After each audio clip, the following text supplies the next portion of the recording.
Yeah, so over this side we've got Wolverton Manor, so that's sort of medieval manor house over there. Yeah. And over to that side is Panbury Hill Fort. All right. And that's where I grew up, spent all my childhood running around over the ramparts there. And I can remember looking over at this really interesting house and thinking I'd love to get in there. All right.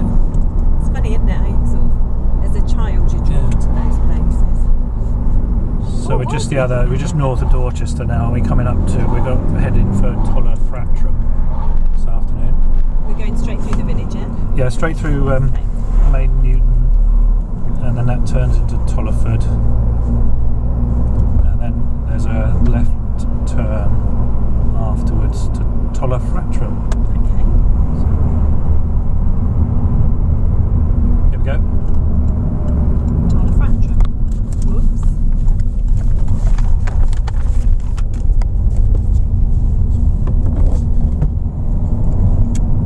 What, further up that road? Yeah. No, not up the road. Actually, it might be up the road to the farm, but we could the farmhouse. Yeah. See if we can see anything. It might be easier to park up and walk. That is such an interesting building. So what do we know about the farmhouse? I think I read it was 1600s. Yeah, that's right. Oh, there's the church. There it is. Elizabethan There's the church. basement windows. Hopefully you could park just... Lovely chimneys, twisty. Yep. Oh, here we go. Twisty chimneys on there. Here's the church. Absolutely. I get such a sense of excitement when we get to these places.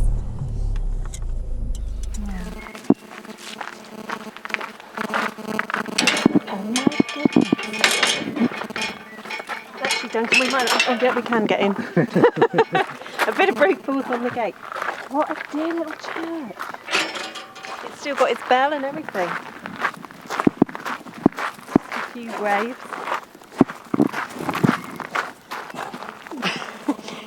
Just pan round. Look at that. That's so gorgeous. Oh. They don't seem bothered by it.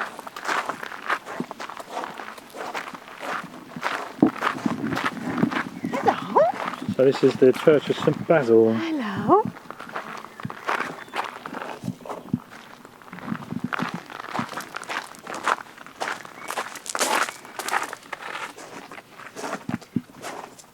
Okay, so it tells us on the door the church is not locked. Due to the wet winter, it needs a hard push to open and a hard pull to close. Some well-worn figures around the Norman arch of the door. Okay, let's go inside and see what we can see. Oh!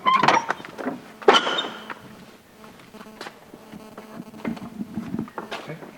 It's great in this little tiny church.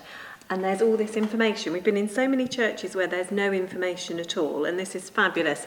So we've got a bit about St Basil, and he was the great bishop of Caesarea in Cappadocia in Turkey, 329 to 379. Toller Fratrum. So Toller means brook with deep pools. Fratrum of the brothers. Compare Toller Pecorum, which we spoke about in the car, which means of the pigs. Hog Toller, which is Great Toller, and this is Little Toller. So the settlement of the brothers was the farmhouse west of this church. That's of the Knights Hospitallers of St John of Jerusalem. The thatched barn was the refectory of the brothers. Note the carvings. There's a boy playing bagpipes, a chained monkey holding a mirror between the chimneys. So we'll have a look at that when we go out. Okay, the priors of the order were the original patrons of the living, Toller Fratrum belonging to Ford Abbey, the first vicar appointed in 1312. This particular church was entirely rebuilt in the 19th century. But there's an 11th century carved stone in the east wall representing Mary Magdalene wiping the feet of our Lord with her hair. The Saxon font, which we were just talking about, cylindrical bowl. Carvings are not clear, so it says, but I thought they were quite clear. They may be a man-faced Lion of Judah succouring the human race. There are half figures with heads and arms upstretched. So Toll comes from the pre-Roman meaning spring. Tolla, river with deep gravelly pools, which is Saxon, Fratrum of the brothers. So in the Domesday Book, we find that Oga holds Tolla of Valaran.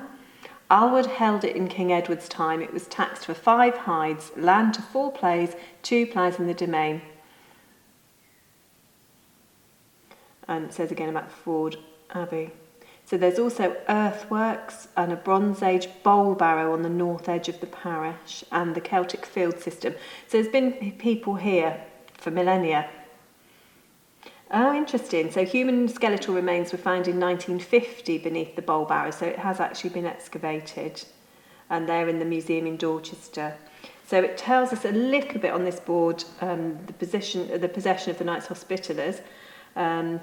Tells us what we know, founded during the Crusades. And it says this small church is still a parish church as it has been for centuries, and there's been a church on this site since time immemorial. In the medieval period, it actually says the church was probably larger than we now see, as in one account it's described as having 2 bells in the tower and tombs in the chancel. But it says that this was certainly rebuilt on the foundations of the original chapel of the preceptory where the brothers worshipped, and their mortal remains would have been interred nearby. Okay. Font is Saxon. They think it could be Saxon.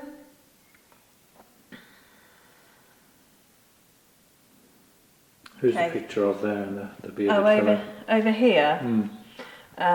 Simpler, most beautiful chalice. This is the chancel rail.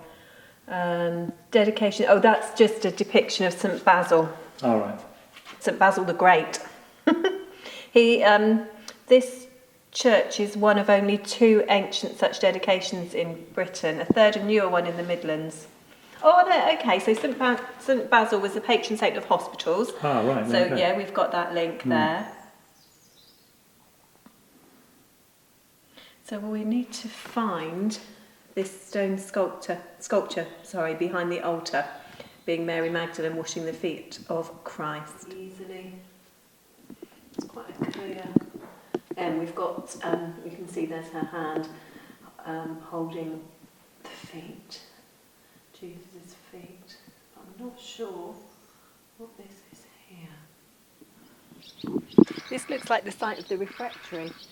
And how exciting is this? I don't know how much is original. I'm going to have to go back and research this, but you can see how much has collapsed and where the thatching has come down and the old beams, and it's been protected with mesh and a metal roof. But it's just incredible. This is probably the most natural state we're likely to see something in. Just in this remote part of Dorset. It's really exciting. This is when you want to go back and see what was actually going on at this time.